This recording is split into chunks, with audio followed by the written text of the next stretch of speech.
Hello and welcome. అందరికీ నమస్కారం. శ్రీ శ్రీ శ్రీ రాజావారు జూన్ 6న మన ముందుకు రాబోతోంది. వేదాక్షర మూవీస్ బ్యానర్పై చింతపల్లి రామారావు గారు ప్రొడ్యూసర్గా, అలాగే శతమానం భవతి డైరెక్టర్ సతీష్ గారు డైరెక్షన్లో, అలాగే నార్ని నితిన్, అలాగే సంపద హీరోయిన్స్గా, రావు రమేష్ గారు ప్రధాన పాత్రలో ఈ సినిమా మన ముందుకు రాబోతుంది. ఆ టీం నాతో ఉన్నారు, పలకరించేద్దాం. హలో అండి, హాయ్, నమస్కారం అందరికీ. సో చాలా కలర్ఫుల్గా ఉంది అండ్ ఈ పోస్టర్ చూడగానే ఏదో పండగ వచ్చినట్టుగా అనిపిస్తుంది జూన్ 6న. యా, సో సతీష్ గారు ముందుగా కంగ్రాచులేషన్స్. శతమానం భవతి లాంటి బ్లాక్ బస్టర్ హిట్ని మా అందరికీ ఈ రోజు కూడా ఒక ఫ్యామిలీ ఎంటర్టైనర్, అందరూ కూర్చొని ఫ్యామిలీ చూడాలి అని అనే సినిమా అంటే ఫస్ట్ ఆప్షన్గా శతమానం భవతి ఉంటుంది. సో ఇప్పుడు రీసెంట్గా కూడా గద్దర్ అవార్డ్స్ని అందుకున్నందుకు కంగ్రాచులేషన్స్ మా తరపు నుంచి. సో ఈసారి మేము కూడా ఎక్స్పెక్ట్ చేస్తున్నాం ఈ పోస్టర్ చూసిన తర్వాత అంతే కలర్ఫుల్గా ఉండబోతుందని చెప్పి. 100% కలర్ఫుల్గా ఉంటుందండి. అంటే సాధారణంగా ఫ్యామిలీ మూవీస్ చాలా తగ్గిపోయినాయి, ఎందుకంటే ఫ్యామిలీస్ థియేటర్స్కి రావట్లేదు. అందుకని కమర్షియల్ సినిమాలు కానీ ఇట్లాంటి థ్రిల్లర్స్ ఇలాంటివి అయితేనే ఎక్కువ యూత్ అట్రాక్ట్ అవుతున్నారు. కానీ ఒక కమర్షియల్ సినిమా విత్ ఫ్యామిలీతో చేస్తే అది ఎంత పే చేస్తుంది అనేది రీసెంట్గా సంక్రాంతికి వస్తున్నాం ప్రూవ్ చేసింది. ఎందుకంటే ఫ్యామిలీ ఆడియన్స్ ఎప్పుడు మేము సినిమాలకు రాము, థియేటర్కి రాము, మేము సినిమాలు చూడము అని ఎప్పుడు వాళ్ళు ఏమీ స్టేట్మెంట్స్ ఇవ్వట్లేదు. వాళ్ళకి కావాల్సిన ఎలిమెంట్స్, వాళ్ళకి కావాల్సిన ఫ్యామిలీ ఎమోషన్స్, ఓ మంచి సాంగ్స్, మంచి విజువల్స్, ప్లెజెంట్గా ఉండే ఒక కథ ఉంటే క్లీన్ ఎంటర్టైన్మెంట్. ఎందుకంటే మీరు ఇందాక మెన్షన్ చేశారు శతమానం భవతి అని. మేము శతమానం భవతి రిలీజ్ చేసినప్పుడు ఒకవైపు ఖైదీ నెంబర్ 150 ఉంది చిరంజీవి గారిది, ఇంకోవైపు బాలకృష్ణ గారి గౌతమిపుత్ర శాతకర్ణి ఉంది. అయినా కూడా మా శతమానం భవతికి ఫ్యామిలీ ఆడియన్స్ అందరూ వచ్చారు, బ్లాక్ బస్టర్ చేశారు. సో మంచి సినిమా, ఫ్యామిలీ అందరూ వచ్చి చూసే ఎంటర్టైన్మెంట్ సినిమా, ఓ ఎమోషన్ ఉంటే డెఫినెట్గా వాళ్ళు వచ్చి ఎంకరేజ్ చేస్తారండి. టీం మొత్తం చాలా కాన్ఫిడెంట్గా ఉన్నాం, ఎందుకంటే ఈ సినిమా డెఫినెట్గా ఫ్యామిలీస్ వచ్చిన వాళ్ళు స్టిల్ ఎండ్ వరకు కూడా ఎంటర్టైన్ అవుతారు, ఎమోషన్ అవుతారు. క్యారెక్టర్స్ అవును మా పక్కింట్లో ఇలాంటి కుర్రాడు ఉన్నాడు అనుకుంటారు, సో మా పక్కింట్లో ఇలాంటి అమ్మాయి ఉంది అనుకుంటారు. సో డెఫినెట్గా టీం అందరం చాలా కాన్ఫిడెంట్గా ఉన్నాం. 100% ఫ్యామిలీస్ అందరూ వచ్చి చూసి ఎంజాయ్ చేసే సినిమా. సో రావు రమేష్ గారు, మిమ్మల్ని పలకరించడం కూడా మాకు చాలా హ్యాపీ. చాలా తక్కువగా ఇంటర్వ్యూస్ కనిపిస్తుంటారు, దాంట్లో నేను కూడా పార్ట్ అవ్వడం, మీతో మాట్లాడడం చాలా సంతోషం. సార్, మీ దగ్గర నుంచి ఇట్లాంటి సీతమ్మ వాకిట్లో ఇట్లా ఫ్యామిలీ ఎంటర్టైనర్స్ చాలా చూసాం. సో మరి ఇది ఎట్లా డిఫరెంట్గా ఉంటుంది? మీరు అన్నట్టు ఆ టైప్లో కొన్ని రోజులుగా అలాంటి డైలాగ్స్ తోటి అలాంటి క్యారెక్టరైజేషన్స్ లేవు. వేగేశ్న సతీష్ గారు ఈ సినిమాలో రాసిన డైలాగ్స్ ఆస్వాదించి చెప్పారంటే ఎంత వాచిపోయినట్టు అయిపోయింది నాకైతే. ఎంత మిస్ అయిపోతున్నాం, ఇలాంటి డైలాగ్స్ లేవు ఇప్పుడు. ఇందాక ఆయన చెప్పినట్టు సినిమా మారుతుంది, అలాంటి అద్భుతమైన డైలాగ్స్ డెప్త్ ఉన్నవి చాలా ఎంటర్టైనింగ్గా రాశారు. జరిగిన షూటింగ్ మేమేదో ఫ్యామిలీలాగా చేసాం ఆనందంగా, అంటే ఆడియన్స్ రావాలి కానీ అంత ఆనందంగా జరిపింది. సీన్స్ అంత డెప్త్గా చాలా బాగుంటాయి. చాలా నరేష్ గారిది కానీ చాలా క్యారెక్టర్స్, ఈ అమ్మాయి నా కూతురు క్యారెక్టర్ సంపద తెలుగు మాట్లాడి ఎంత బాగా మాట్లాడిందో తన పర్ఫార్మెన్స్ కానీ, ముఖ్యంగా నార్ని నితిన్ చాలా బాగా చేశాడు ఆయన సినిమాలో. నేను అప్పుడే అనుకున్నాను మంచి సక్సెస్లు ఉంటాయి, ఆయనకి ఇది ఉంది హీరోగా, ఆయనకి వరుసగా ఆయనకి హిట్లు పడుతూనే ఉన్నాయి. సో ఇది కూడా చాలా పెద్ద మళ్ళీ ఇంకో హిట్ అతనికి అవుతుంది. మా మధ్య సీన్స్ కానీ మెయిన్గా డైరెక్టర్ గారు రాసిన సీన్స్ నేనైతే చాలా కాలం అయింది అలాంటి డైలాగ్స్ చెప్పి. Thank you sir for once again. ఎందుకంటే ఆయన రైటింగ్ మామూలు రైటింగ్ నాకు తెలుసు. ఇప్పుడు నిన్న కలేజా రిలీజ్ అయింది, ఆ డైలాగ్స్ ఇప్పుడు లేదు సినిమాలో చెప్దామన్నా మనకు అవకాశం లేదు, ఇండస్ట్రీ మారుతుంది. సో ఇది డైరెక్టర్ గారు వేగేశ్న సతీష్ గారు అలాంటి క్యారెక్టరేషన్, నరేష్ గారి క్యారెక్టరు, మా మిస్సెస్ క్యారెక్టర్ చేశారు నిహారిక గారిని కన్నడ, ఆవిడ ఎంత బాగా చేశారు. సో అందరూ ప్రతి ఒక్కరు, ప్రవీణ్ గారి క్యారెక్టరు, ఆనంద్, ప్రభు గారిది, చాలా మంది కాస్టింగ్ అయ్యి బాబు ఇప్పుడు చూస్తుంటే తెలుస్తుంది ఎంత పెద్ద కాస్టింగ్. చాలా మంది ఉన్నారు. ఇప్పుడు ఆయన రచ్చరవి గారిది, భద్రం క్యారెక్టర్, అందరివి ప్రతి క్యారెక్టరేషన్ ఆయనలో ఉన్న గొప్పతనం అంటే ఉత్తినే పెట్టరు. ప్రతి ఒక్కరికి ఆ క్యారెక్టర్. చింటూ ఉన్నారు, ఆయన చూడండి చెబుతుంటే వస్తూనే ఉన్నాయి. సరయు ఆడ మా ఆనంద్ ఉన్నారు, ఆనంద్కి ఆయన సరయుకి ఉన్న క్యారెక్టరేషన్ అందరిది కొత్తగా ఉంటుంది. ఎప్పటి నుంచి డైలాగ్స్ అంటున్నారు, బాగా నచ్చింది, చాలా రోజుల తర్వాత కూడా చేస్తున్నారు. బాగా నచ్చింది అంటే ప్రతి సీన్లో చాలా ఉన్నాయండి. సీనియారిటీ చూసేది సీనియారిటీ అంటే కపిల్ దేవ్ సీనియర్ కదా అని ఇప్పుడు క్రికెట్ టీంలో ఆడించలేం కదా. ఆడించలేము కదా. Fact and humour also satirical గా ఉంటాయి. అంటే ఆ సమయానికి ఆ సందర్భానికి అద్భుతంగా పెళ్తుంది. అలాగే అమ్మాయి గురించి పెళ్లి గురించి వైఫ్ అడుగుతుంది, ఏమంటే పెళ్లి చేసాడు అంటే చిదానా పెళ్లి అయిపోయిన అమ్మాయి కళ్ళ ముందు ఉంటుంది కదా అంటే సమస్యను కళ్ళ ముందు ఉంచుకోవడమే. చాలా చాలా డెప్త్తో జీవితంతో ఉంటూనే సటైరికల్గా అసలు ఇదేని కాదండి, దీన్ని మించిపోయినవి చాలా ఉన్నాయి. అంటే ఎక్కువ చెప్పాను అది నాకు. పొలిటీషియన్ అండి, పొలిటీషియన్స్ ఎలా ఉంటుందంటే వాళ్ళు ఒకే సిచ్యువేషన్ని 2 టైప్స్లో కూడా హ్యాండిల్ చేస్తారు. సో ఆయన దగ్గరికి ఒకడు వచ్చి వెళ్తుంటే పిలుస్తాడు, ఎరా కనిపించట్లేదు ఏమైంది అని అంటే మా అమ్మకి హెల్త్ బాగాలేదు సార్ హాస్పిటల్లో ఉంది అంటే, అవునా అయ్యో సరే డబ్బు ఏమన్నా అవసరమైతే వచ్చి ఇంటికి వచ్చి అడిగి తీసుకెళ్ళు అంటే, అయ్యో వద్దు సార్ అన్నారు, ఆ మాట అన్నారు చాలా అని వెళ్ళిపోతాడు. జస్ట్ అతను అలా వెళ్తాడు, ఇంకొకటి పరిగెత్తుకుంటే ఈయన దగ్గరికి వస్తాడు, సార్ మీ గురించే వస్తున్నాను. ఏంట్రా? అదే అమ్మకి బాగాలేదండి హాస్పిటల్లో ఉందంటే, అవునా సరే ఫోన్ చేసి చెప్తాను రాజమండ్రి పెద్ద హాస్పిటల్ తీసుకెళ్ళు వాళ్ళు చూసుకుంటారు అంటే, సరేనండి అని వెళ్ళిపోతాడు. అసిస్టెంట్ అడుగుతాడు, సార్ ఇద్దరిది ఒకటే సమస్య, వాడికి డబ్బులు ఇస్తానన్నారు, వీడికేమో జస్ట్ ఫోన్ చేసి చెప్పేస్తానన్నారు. ఎందుకు సార్ అంటే వీడికి ఆత్మాభిమానం ఎక్కువ, డబ్బులు ఇస్తానన్నా తీసుకోడు, వాడికి అవసరాలు ఎక్కువ. డబ్బులు ఇస్తానన్నాను అనుకో మొత్తం మన దగ్గరే మొత్తం లాగేస్తాడు. అంటే మీరు రాజకీయాలు బాగా నేర్చేసుకున్నారండి, అలాంటివి చదవకపోతే జనం మనల్ని దేకించేస్తారు. అంటే ఒక క్యారెక్టరైజేషను ఆయన అందాకన్నారు బాగా రాశారు అని, ఒక ఆర్టిస్ట్ ఈ క్యారెక్టర్ చేస్తున్నారు అన్నప్పుడు అది ఆయన నోట్లోంచి ఇలాంటి డైలాగ్స్ వస్తే బాగుంటుంది అన్నప్పుడే ఏ రైటర్ కన్నా పెన్ను కదులుతుంది. ఎందుకంటే నాకు ఇందులో ఆయన ఇందాక చెప్పినట్టు ఒక హైలైట్ ఏంటంటే రావు గోపాలరావు గారు అంటే మేము కాలేజీలో చదువుతున్నప్పుడు పిచ్చి.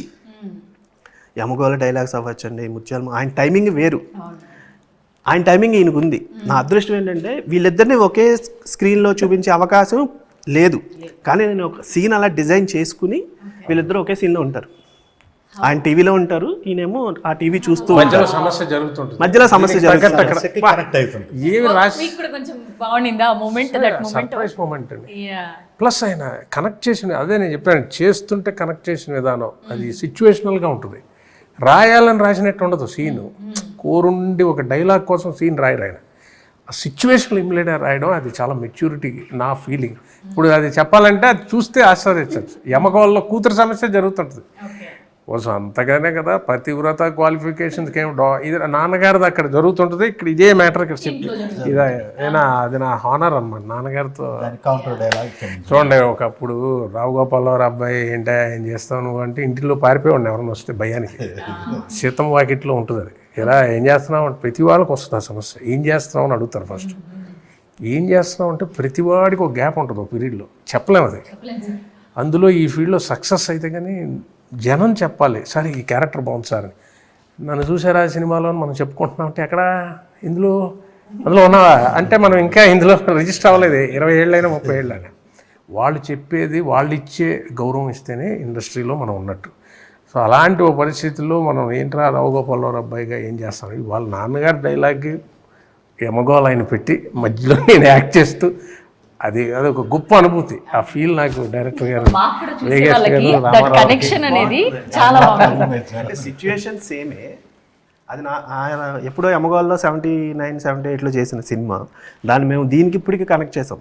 సిచ్యువేషన్ సేమ్, హీరోయిన్ ఒక అబ్బాయిని ప్రేమించింది, పెళ్లి ఫాదర్కి ఇష్టం లేదు. సో రావు గోపాలరావు గారు అందులో అదే చెప్తారు, వెళ్ళి ఫోటో చూపించు అంటారు, ఈయన కూడా కరెక్ట్గా వచ్చి ఫోటో చూపించు అంటారు. సో ఇక్కడ టీవీ చూస్తూ ఉంటారు, ఆ అమ్మాయి వచ్చి హీరోయిన్ మదర్ వచ్చి అబ్బాయి నచ్చలేదంట అనగానే ఈయన కౌంటర్ పడదు, రావు గోపాలరావు గారు కౌంటర్ పడదు, ఎందుకట అని. దానికి మళ్ళీ హీరోయిన్ మదర్ ఒక డైలాగ్ చెప్తారు, మీరు అనగానే నేను అనుకున్నా ఏ సీజీలో తీసుకొచ్చారా ఏదో అనుకున్నా, బట్ ఇది చాలా ఐకానిక్ సీన్ కదా. అది అసలు అంటే థియేటర్లో బాగా ఎంజాయ్ చేస్తారండి, దానికి దీనికి కనెక్షన్. ప్లస్ మామూలుగా వేరే ఆర్టిస్ట్ చేస్తే కనెక్ట్ అవ్వడం వేరు, తండ్రి కొడుకులు కదా, సేమ్ టైమింగ్ చెప్పడం కానీ. కానీ అదొక అద్భుతమైన జర్నీ సార్. నేను స్టార్ట్ చేసి అవి చేయడం ఆ సీన్ చేయడం మనం సొంతంగా సంపాదించుకున్న గౌరవం అది.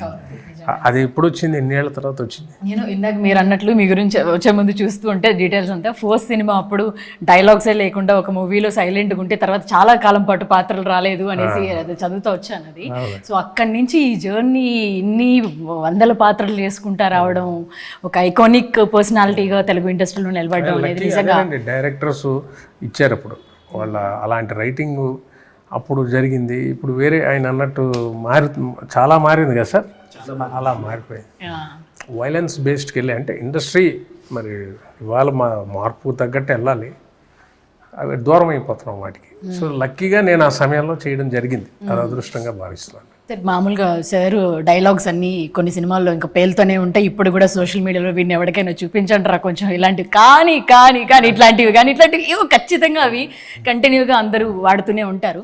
సో అట్లా ఈ క్యారెక్టరైజేషన్ కూడా అట్లనే బిల్డ్ రాసినట్టుగా అనిపిస్తుంది. ఇది ఒక డైలాగ్ ఏదో పర్టికులర్గా సినిమా మొత్తం ఒకటే ట్రావెల్ చేయటం, తర్వాత దాన్ని బయట యూజ్ చేయడం అలా ఉండదండి. ఇదేంటంటే ఆ సిచ్యుయేషన్కి తగ్గట్టు ఆయన ఒకటి చెప్తారు, అది అండర్లైన్ ఇంకంతే. ఎందుకంటే ఇప్పుడు ఎవరైనా నా కూతుర్ని ఎందుకు ప్రేమించావు, లేదంటే నా కూతురు చుట్టూ తిరగద్దు, ఇలాంటివే చెప్తారు. ఆయన పొలిటీషియన్ కాబట్టి ప్రేమించడం ఎలక్షన్స్లో నిలబడటం లాంటిది ఎవరైనా చెయ్యొచ్చు, కానీ గెలవడం అంత ఈజీగా. ఒక్కోసారి అపోజిషన్ చాలా స్ట్రాంగ్గా ఉంటుంది. సో ఇదేంటంటే వాడికి ఇండైరెక్ట్గా హీరోకి వార్నింగ్ ఇవ్వడం, plus at the same time ప్రేమని ఎలక్షన్స్ని కలపడం. ఎందుకంటే ప్రేమించిన వాళ్ళందరూ సక్సెస్ అవ్వరు, ఎలక్షన్లో నిలిచిన వాళ్ళందరూ విన్ అవ్వరు. సో ఆయన క్యారెక్టరేషన్ మొత్తం అలాగే ఉంటుందండి.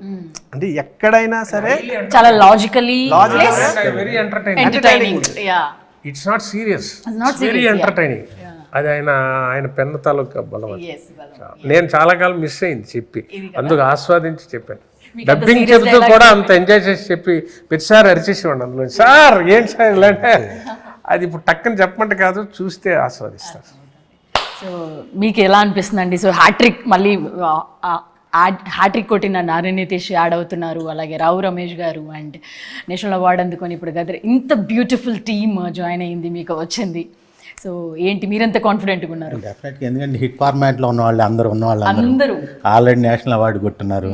ప్లస్ మన తెలంగాణ ప్రభుత్వం ఇచ్చినటువంటి గద్దరు అవార్డ్స్లో కూడా శతమానం భవతికి వచ్చింది. సో ఎంత అంటే దిగ్గజాలు ఉన్నటువంటి దాంట్లో ఆల్రెడీ సక్సెస్లో 3 సినిమాలు హిట్ కొట్టున్నాడు హీరో ఆల్రెడీ. సో అతను గోల్డెన్ లెగ్గే. సో డెఫినెట్గా ఈ సినిమా కంటెంట్ పరంగా, దర్శకుల పరంగా రావు రమేష్ గారు, నరేష్ గారు వీళ్ళ నటనా ప్రతిభ ప్లస్ ఆ కామెడీ సీన్స్ కానీ, ఆ ఎమోషన్స్ కానీ, దానితో నితిన్ యాడ్ కావటం అనేది చాలా ప్లస్ అవుతుంది. సో డెఫినెట్గా నితిన్ ఖాతాలో అంటే మొదటిసారిగా సోలో హీరోగా అతనికి పెద్ద హిట్ వస్తుంది. యంగ్స్టర్స్ అందరూ కూడా మ్యాడ్స్ వీటన్నిటి ద్వారా తనకి బాగా కనెక్ట్ అయ్యి ఉన్నారు తను చేసే యాక్టింగ్ దానికి. సో ఇప్పుడు సోలోగా తనని కూడా చూడడం జరగబోతుంది. So you may be blessed, మీరు పాట అవ్వడం, ఇంత మంచి బ్యూటిఫుల్ టీమ్తో పాట అవ్వడం, మీ డెబ్యూ ఇది. So how you feeling? మీకు ఎట్లా అనిపిస్తుంది? ఫీలింగ్ వెరీ హ్యాపీ, ఎందుకంటే చాలా మంచి టీమ్ అండ్ క్రూ కాస్ట్ ఇంత పెద్దది కాబట్టి from each one of them I've learn different things. So నాకు ఇది నేను చేసిన ఫస్ట్ ప్రాజెక్ట్ ఇంత పెద్ద టీమ్తో చేయడం ఐఎమ్ వెరీ హ్యాపీ. నిజంగా 6th వస్తుందంటే ఫుల్ ఖుషి. డైలాగ్స్ చెప్పుకున్నారు. Did you felt any difficulty? అంటే ఇంతమంది రావు రమేష్ గారు మీ ఫాదర్ రోల్లోనే ఉన్నారు, పక్కనే ఉండే డైలాగ్స్ అసలు లేదు. ఎందుకంటే అందరూ కూర్చున్నప్పుడు ఇంతే హాయిగా, ఇంతే నార్మల్గా అందరూ మాట్లాడతారు. So it's a very calm atmosphere, కొంచెం కూడా టెన్స్ ఉండదు. And then in this particular scene is my favourite scene సినిమాలో. ఎక్కువ చెప్పలేను నేను, పెళ్లి కుదిరింది సెట్ అయిందనా కాదు, ఎక్కువ చెప్పలేను నేను. కానీ ఐ రిమెంబర్ ఇది చాలా వివిడ్గా. ఐ రిమెంబర్ ఒక డైలాగ్ ఉంది, పెద్ద డైలాగ్. అది చెప్పిన తర్వాత ఈయన నాకు క్లాప్ చేశారు. So that was my most memorable moment ever. So because అంటే యాక్సెప్ట్ చేయడము అంత పెద్ద యాక్టర్స్ వాళ్ళకి అప్రిషియేషన్ ఇవ్వడం అనేది, and he doesn't have to do it. అది ఇట్స్ అవసరం లేదు, కానీ he was that motivating and that encouraging. So నాకు చాలా ఈజీ అయింది.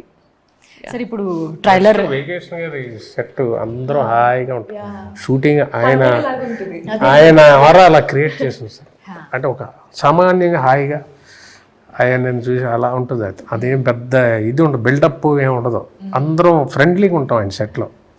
అందరూ సరదాగా మాట్లాడుకునే ఒక యాంబియన్స్ ఉంటుంది ఆయన సెట్లో. ఆయన పని చేసేస్తుంటారు స్పీడ్గా, చాలా ఫాస్ట్ వర్క్ చాలా స్పీడ్, కానీ మనకి ఏమీ తెలియదు. అదే ఆ ట్రైన్ స్పీడ్గా వెళ్ళిపోతుంటుంది, కానీ లోపల హాయిగా కూర్చొని మన జాలీగా జోకులు వేసుకుని నవ్వుకుంటున్నట్టు ఉంటుంది, కానీ చాలా వర్క్ అయిపోద్ది. చాలా బాగుంటుంది ఆయనతో పనిచేయడం. సార్ మీకు అంటే ఇట్లాంటి ఫ్యామిలీ ఎంటర్టైనర్స్ని, లేకపోతే ఒక ఫ్యామిలీ మేమందరం కూడా వచ్చి మొత్తం అంత ఫ్యామిలీని చూడడం, లేకపోతే అనుభూతిని పొందడం, మీకు అలా చూపించడమే చాలా వరకు అలా ఇష్టమా? అలాంటి కైండ్ ఆఫ్ మూవీసే మీకు ఇష్టమా? అంటే యాజ్ ఎ రైటర్ డైరెక్టర్ అన్నీ ఉంటాయండి, అన్నీ చేయాలని ఉంటుంది. ఇండస్ట్రీలో ఉన్న ఒక ప్లస్ మైనస్ ఏంటంటే మనం ఒక విధంగా సక్సెస్ అవుతాం. సక్సెస్ అయినప్పుడు మనకు ఒక బ్రాండ్ వేస్తారు, ఇది బాగా తీస్తాడు అని. నేను రైటర్గా ఉన్నప్పుడు ఈవీ గారి దగ్గర కామెడీ తొట్టి గ్యాంగ్ కబడ్డీ చేశాక సతీష్ కామెడీ రాస్తాడే, ఓన్లీ కామెడీ రైటర్స్ అన్నారు. శతమానుభూతి తీసాక ఏంటి కామెడీ రాసా నువ్వు, శతమానుభూతి తీసావా అన్నారు. శతమానుభూతి తర్వాత ఫ్యామిలీ అన్నారు. సో ఇప్పుడు రేపొద్దున ఒక కమర్షియల్ సినిమా చేశాను అనుకోండి, ఓకే మళ్ళీ కమర్షియల్ వైపు షిఫ్ట్ అవుతాయి. బట్ కానీ బేసిక్గా మీరు అడిగిన దాంట్లో నాకు ఇష్టమా అంటే ఇష్టం అండి. ఎందుకంటే ఇప్పుడున్న సొసైటీలో ఒకప్పుడు ఉమ్మడి కుటుంబాలు ఉన్నాయి, తర్వాత ఉమ్మడి కుటుంబాలు విడిపోయినాయి. ఇప్పుడు చివరికి పేరెంట్స్ దగ్గర కూడా ఉండట్లా, పెళ్ళయింది అంటే సెపరేట్, అంటే ఇద్దరే. సో అట్లీస్ట్ ఇలాంటి ఒక సినిమా చూసినప్పుడు ఓకే ఒక ఫ్యామిలీ ఇలా కలిసి ఉంటే బాగుంటుందేమో, ఒక ఎమోషన్ షేర్ చేసుకోవడానికి బాగుంటుందేమో అనిపిస్తుంది. ఎందుకంటే ప్రజెంట్ సొసైటీలో ప్రాబ్లమ్స్ ఎందుకు ఎక్కువ అవుతాయండి, మీకు షేర్ చేసుకోవడానికి ఒక పర్సన్ ఉండట్లా. మీరు ఇంటికి వచ్చేసరికి ఒక మదరు, ఒక అత్తయ్యో, పెద్దమ్మో, నాన్నమ్మ ఎవరో ఉంటే ఆ ప్రాబ్లం ఇంతకుముందు చెప్పుకునేవారు. ఎందుకు అలా డల్గా ఉన్నావు అంటే, లేదు పెద్దమ్మ ఇది అయింది, లేదా అమ్మమ్మ ఇలా అయింది ఏదో. ఇప్పుడు ఇంటికి వస్తే చెప్పుకోవడానికి ఎవరు లేరు. మీరు మహా అయితే మొబైల్లో ఎవరితోనైనా నా ప్రాబ్లమ్ ఏదని షేర్ చేసుకోవాలి, ఎవరితో షేర్ చేసుకుంటారో తెలియదు. సో అట్లీస్ట్ 2.5 hours నా సినిమాకి వచ్చిన వాళ్ళందరూ ఆ ఫ్యామిలీ, ఆ ఎమోషన్స్ చూసి చిన్న హ్యాపీగా ఫీల్ అవ్వాలి అనేది ఒక నాకున్న స్వార్థం. ప్లస్ ఎలాగూ నాకు శతమానుభూతి శ్రీనివాస్ కళ్యాణ్ తర్వాత ఫ్యామిలీ డైరెక్టర్ అనేది వచ్చింది, సో చూపించడానికి బాగుంటుంది. అందుకని ఎక్కువ వచ్చిన దాని ఫ్యామిలీ ఎమోషన్స్ని ఎంత బాగా చెప్పగలం అనేది అయితే నేను ట్రై చేస్తాను. ఏదో ఒక రోజు మీరు అన్నట్టు కమర్షియల్ కొడితే మళ్ళీ అది పేరు వస్తుంది. సో సార్ అంటే ఈ సినిమాలో ఆ స్మోకింగ్ కంటిన్యూస్గా అదొక దాని గురించి ఒక డైలాగ్ కూడా ఉంటుంది, గాజులు అమ్ముకోవడం అది అని చెప్పి కూడా యాడ్ చేశారు. ఎకరాలు అమ్ముకోవాల్సి వస్తుంది, గాజులు అమ్ముకోవాల్సి వస్తుంది అని చైన్ స్మోకర్గా కూడా నాన్ను నితీష్ కనిపిస్తున్నారు రాజావారు. సో ఏంటంటే దీంట్లో ఒక మెసేజ్ ఉండబోతుందా, లేకపోతే జస్ట్ అందరు యంగ్స్టర్స్ ఇప్పుడు ఉన్నట్లు స్మోకింగ్ లేకపోతే ఏదో హ్యాబిట్? ఏదైనా సరే అలవాటుగా ఉన్నంత వరకు బాగానే ఉంటుంది, వ్యసనం అయితేనే ప్రాబ్లం.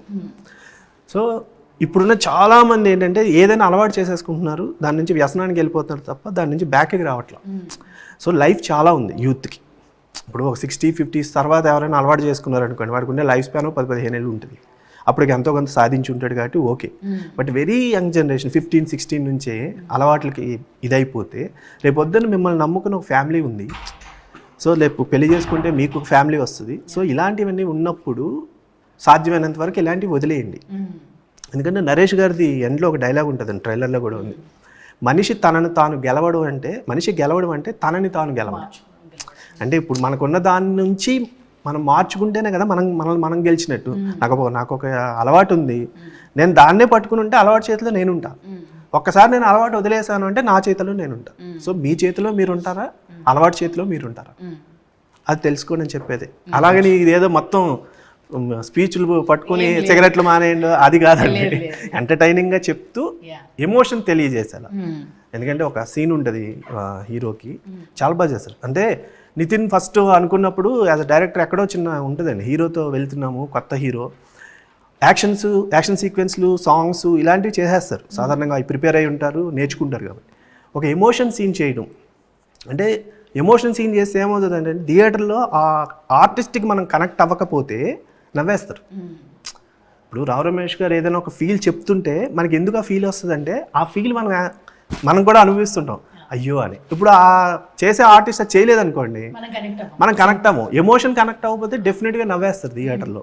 సో నాకు ఎక్కడ చిన్న ఇది ఉండేది టెన్షన్, ఎట్లా చేస్తాడు క్లైమాక్స్ పెద్ద ఈ సీక్వెన్స్ ఉంటుంది.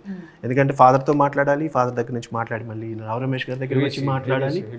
హెవీ మ్యాటరు, అంటే సీనియర్ హీరోలు అయితే ఈజీగా చేయగలిగేంత స్టఫ్ ఉన్న సీన్ చాలా బాగా చేశాడు,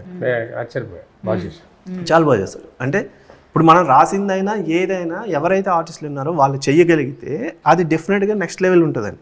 ఇందాక సంపద చెప్పింది ఇంటర్వెల్స్ ఒక సీక్వెన్స్ అని, సేమ్. ఎందుకంటే ఇప్పుడు తెలుగు అమ్మాయిలు నేను కొంతమందిని హీరోయిన్గా ఒక్కొక్కసారి పెట్టుకోగలుగుతాను, ఒకసారి పెట్టుకోలేకపోతున్నాను. ఈ అమ్మాయిని పెట్టుకున్న తర్వాత నా టెన్షన్ మిగతా సినిమాలో లాగా జస్ట్ వచ్చి సాంగ్ ముందు హీరో దగ్గరికి కలిసింది, హీరోయిన్ ఇద్దరు చూసుకున్నారు, ఇమాజినేషన్లో సాంగ్ సెటప్ స్క్రిప్ట్ కాదు, వెళ్ళిపోయింది. ఇది ఆ స్క్రిప్ట్ కాదు. వెరీ బిగినింగ్ నుంచి హీరోయిన్కి చాలా ఇంపార్టెంట్ క్యారెక్టర్ ఉంటుంది, హీరోయిన్ మార్చాలని ట్రై చేస్తుంది. అలాగే ఫాదర్కి ఏదైనా వస్తే, ఫాదర్తో ఇష్యూ వస్తే మాట్లాడగలుగుతుంది ధైర్యంగా, ఇండిపెండెంట్ ఉన్న జాబ్ చేస్తుంటుంది. సో ఇంటర్వెల్కి అది సేమ్ క్లైమాక్స్ ఎలా అయితే నితిన్కి ఒక పెద్ద ఇదో అలాగా ఈ అమ్మాయికి. సో తను చాలా బాగా చేస్తుంది, నరేష్ గారు. ఇంకా మిగతా ఆర్టిస్టులు ఏం చెప్పట్లేదు, అందరూ ప్రూవ్డ్ కదా. సో సార్ ఈ సినిమాలో అదే ఒక మంచి లవ్ స్టోరీ కనిపిస్తుంది, బ్యూటిఫుల్ లవ్ స్టోరీ కనిపిస్తుంది. అండ్ అలాగే నితిన్ కూడా ఇంతవరకు ఇంత యాక్షన్ దాంట్లో కూడా మనకి కనిపించలేదు. అంటే ట్రైలర్లో చూసిన ఫైట్స్ కానీ, యాక్షన్ కానీ, దాని బ్యాక్గ్రౌండ్ స్కోర్ కానీ చాలా బాగా అనిపించాయి మాకు. సో ఈ సినిమా ఒక లవ్ స్టోరీయా, లేకపోతే ఒక ఫ్యామిలీ ఎంటర్టైనరా, ఇంకొకటి ఏంటి, ఒక యాక్షనా ఏంటి? ఇది కంప్లీట్ మన తెలుగు ఫుడ్ అండి. ఓకే. అంటే యాక్షన్ కూడా ఏదో యాక్షన్ ఉండాలి కాబట్టి యాక్షన్ అలా ఉండదు. 2 యాక్షన్ సీక్వెన్స్లు ఉంటాయి, 2 కూడా అద్భుతంగా ఉంటాయి. సో లవ్ స్టోరీ ఎంతవరకు అవసరమో అంతవరకు ఉంటుంది. ఒక జర్నీ, ఒక విలేజ్లో ఉండే ఒక సిగరెట్ అలవాటు ఉన్న ఒక కుర్రాడు తనను తాను ఎలా మార్చుకున్నాడనే ఒక జర్నీ. ఈ జర్నీలో తనకి ఫ్రెండ్స్ వైపు నుంచి ఎలాంటి సపోర్ట్ వచ్చింది, సో ఆపోజిట్లో ఉన్న వాళ్ళు ఎలాంటి హర్డిల్స్ క్రియేట్ చేశారు. సో అట్లా స్మూత్గా ఉండే ఒక స్టోరీ. పర్టికులర్గా ఇది లవ్ స్టోరీ కాబట్టి లవ్ స్టోరీలో యాక్షన్ ఉండాలను, లేదా యాక్షన్ ఉంటే మాస్ ఆడియన్స్ అలా కాదు. సో ప్రతిదానికి ఒక లింక్ ఉంది. సో అట్లా డిజైన్ చేసిన స్క్రిప్ట్. సబిత, మీకు ఈ టీం అందరితో కూడా జాయిన్ అవ్వడం, వర్కింగ్ ఎక్స్పీరియన్స్ కానీ ఎట్లా అనిపించింది, ఏంటి? లైక్ ఐ టోల్డ్ యూ, పండగ రోజు చాలా మంది ఉండేవారు. So 1 it's a learning experience, and 2 ఎలా అంటే సార్ చెప్పినట్టు ఇట్ వాజ్ లైక్ కూర్చొని అందరూ మాట్లాడుకుంటున్నాం అలానే ఉండేది, కానీ a lot of work would have happened ఆ గ్యాప్ లోనే. ఎలా ఇప్పుడు కూడా తెలియదు నాకు. సో అలానే ఉండేది. ఇట్ వాజ్ అంటే it was a noisy set అన్నమాట, చాలా మంది ఉండేవారు. It was like that. Yeah, sweet noise. సరే, వాళ్ళు అంటే you want to create that kind of ambience to the artist, by that వాళ్ళు మంచిగా బాగా అనేదా, లేకపోతే ఎలా? లేదండి, బేసిక్గా ఏమవుతుందంటే ఇప్పుడు మీరు యాంకర్, మీరు మమ్మల్ని క్వశ్చన్స్ చేస్తున్నారు. మీరు ఇంటి దగ్గర నుంచి బయలుదేరినప్పుడు లేదు కిందకు వచ్చినప్పుడు ఎందుకు లేట్గా వచ్చారనో ఏదైనా అన్నాం అనుకోండి, మీకు అది లోపల ఉంటుంది, అది మీ ఫేస్లో తెలుస్తుంటుంది. సో ఇప్పుడు మిమ్మల్ని షూట్ చేసిన కెమెరామెన్ కెమెరా బ్యాక్ ఉన్నారు. సో ఆయనకి సేమ్ క్వశ్చన్ మేము వేసినా, ఆయనకి ఇరిటేషన్ ఉన్నా, ఆయనకి ఆ ఫేస్లో అది ఉన్నా మనకు కనబడదు. ఎందుకు? ఆయన బిహైండ్ ద కెమెరా ఉన్నారు. ఆర్టిస్ట్ అనేవారు ఆన్ స్క్రీన్ కనిపిస్తూ ఉంటారు. సెట్లో డైరెక్టరు మాకుండే డిస్టర్బెన్స్లో వాళ్ళకి మీద మేము పెట్టామనుకోండి, ఎక్కడో తెలియకుండా వాళ్ళు కంఫర్ట్గా ఉండరు. అది నాకు షార్ట్కి వచ్చినప్పుడు తెలిసిపోతూ ఉంటుంది. అందుకని నా సెట్లో ఎప్పుడు అరుపులు గోల ఏమి ఉండదు. 1, 2 నావన్నీ అవుట్డోర్లోనే ఎక్కువ షూట్ చేస్తాం. అవుట్డోర్లో ఉండే అడ్వాంటేజ్ ఏంటంటే అండి, కమర్షియల్గా ప్రొడక్షన్ సైడ్ ప్రొడ్యూసర్ గారికి ఏమవుతుందంటే అందరూ అక్కడే ఉంటాం కాబట్టి మార్నింగ్ 7-7:30 కల్లా మేము assembly short తీయగలుగుతాం.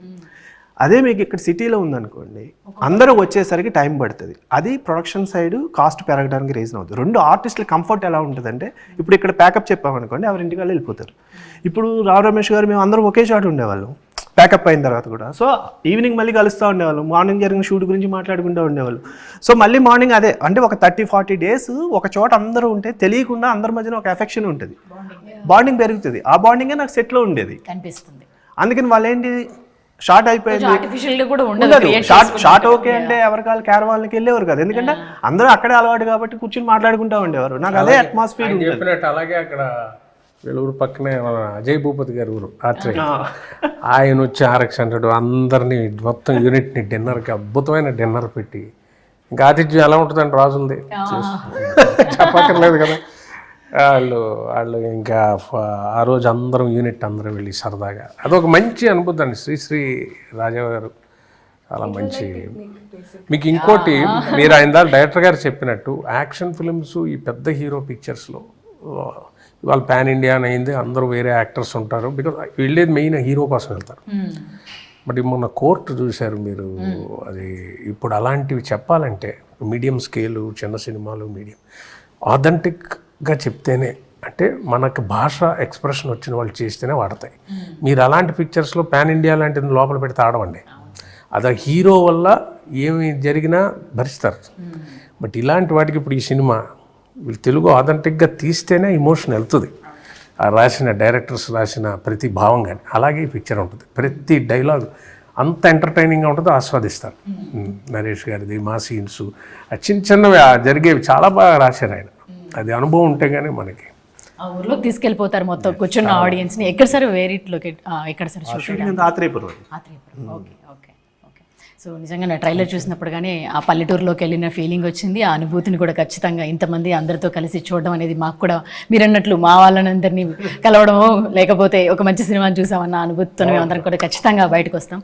So thank you very much. 6th కోసం మీ అందరం వెయిటింగ్. సో అందరం కలిసి థియేటర్స్లో చూస్తాము. So thank you very much and thank you for your time.